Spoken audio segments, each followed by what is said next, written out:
Há pouco, do dia 23 de outubro passado, Edson Arantes do Nascimento, o então conhecido Rei Pelé, completou 80 anos. Considerado por muitos como o maior jogador da história do futebol, Pelé nasceu na cidade mineira de Três Corações, fruto da relação entre João Ramos do Nascimento, o seu Dondinho, com Dona Celeste Arantes. Dentro de campo, seu currículo é incomparável: três Copas do Mundo, duas Copas Roca, duas Taças Libertadores da América, cinco Taças Brasil e uma Taça Roberto Gomes Pedrosa. Ambos mais tarde viriam a ser unificados como Campeonato Brasileiro. Mas fora do campo, a vida do craque é permeada de misticismo, curiosidade e alguns episódios controversos. Sendo assim, separamos 5 fatos não tão conhecidos sobre o rei do futebol.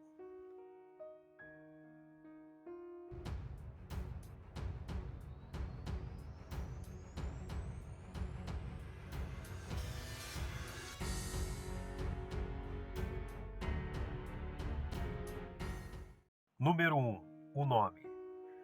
Seu pai, seu Dondinho, era um grande admirador do inventor norte-americano Thomas Edison, conhecido como o criador da lâmpada incandescente.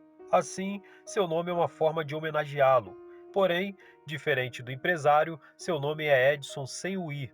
Bom, pelo menos é assim que deveria ser, descreveu o próprio Pelé em sua autobiografia. Na minha certidão de nascimento, o meu nome aparece como Edson com I, um erro que persiste até hoje para o meu eterno aborrecimento. Número 2. O apelido. No meio do futebol, temos os mais diferentes apelidos. Há quem prefira o mundo animal, como pato, foquinha e ganso, ou outros aderem a alcunhas mais místicas, como capetinha ou filho do vento. Entretanto, sem dúvida alguma, o mais conhecido entre eles é um de apenas 4 letras: Pelé. Mas de onde veio? Tudo começou quando o rei ainda era uma criança. Admirador do futebol de seu pai, Edson também tinha outra inspiração dentro do esporte: o goleiro Bilé, titular absoluto do desconhecido Vasco de São Lourenço, de Minas Gerais, antigo time do seu Dondinho. Assim, em toda defesa imaginária que costumava fazer, ele gritava Bilé ou Segura Bilé. Porém, o mineiro recém-mudado para a cidade paulista de Bauru tinha um sotaque ainda arrastado, e Bilé se parecia mais com Pilé, e como podem imaginar, de Pilé para Pelé foi algo natural. Número 3. O recorde.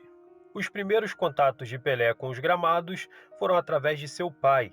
Dondinho era um ágil atacante e atuava pelo Bauru Atlético Clube, clube que também era carinhosamente chamado de Baque.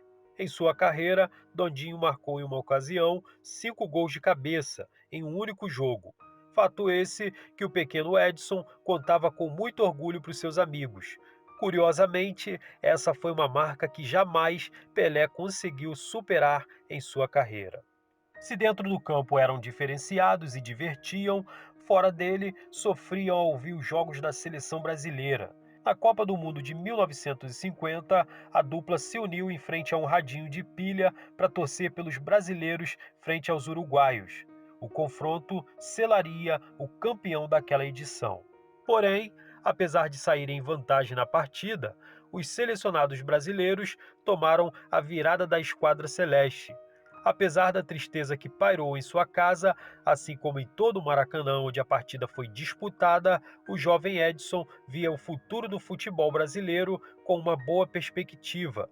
E como se pudesse adivinhar o futuro, prometeu ao seu pai: um dia vou ganhar a Copa do Mundo para o senhor. Número 4. Sonambulismo. Poucos sabem, mas Pelé tinha um distúrbio muito conhecido: o sonambulismo, algo que acompanhou em diversas fases de sua vida, inclusive na seleção brasileira. Quando criança, o pequeno Edson costumava falar muito enquanto dormia, chegando, em algumas ocasiões, a se levantar e sair andando. Ao menos, ele garante que nunca quebrou nada. Em outra ocasião, relembra o rei que Pepe, um companheiro de time, gostava de contar uma história de como certa vez Pelé levantou no meio da noite e gritou gol, e logo depois voltou para a cama. Isso consta em sua biografia, porém, ao comentar o caso, ele brinca: não posso confirmar isso. Número 5. Pelé, estrela de cinema. Dentro das quatro linhas, Pelé atuava como um grande protagonista. Era aquele que encantava todos.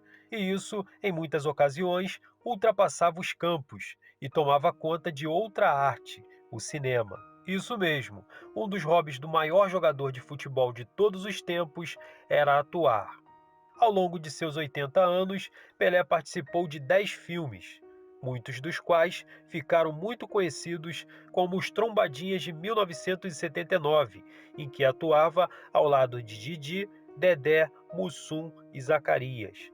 No entanto, o longa que mais chamou a atenção foi A Fuga para a Vitória, de 1982, onde atuou ao lado de Sylvester Stallone. A narrativa conta a história de um grupo de prisioneiros que disputou a partida mais acirrada de sua vida. Disputa essa contra um grupo de nazistas. Mas e aí, curioso? É fã do Rei Pelé? Comente logo abaixo nos comentários. Fiquem todos com Deus, beijo no coração e até o próximo vídeo.